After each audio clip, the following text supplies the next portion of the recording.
डोलिया में बलम तोहरो ससुराल ले जाई है हो।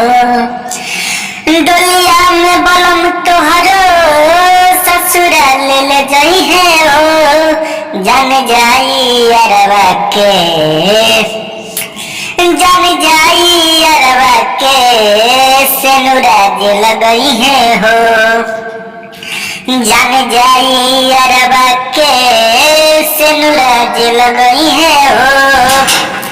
डोलिया में बलम तोहरो ससुराल ले गई है हो। और फ्री सॉन्ग ये गजल टाइप का गाना है, गजल समझिए या सैड सॉन्ग समझिए, मगर फुल गाना है। मुखड़ा आप सभी को छोड़ा था बस, और इस गाने में मैं आप सभी को फुल बताने वाला हूँ।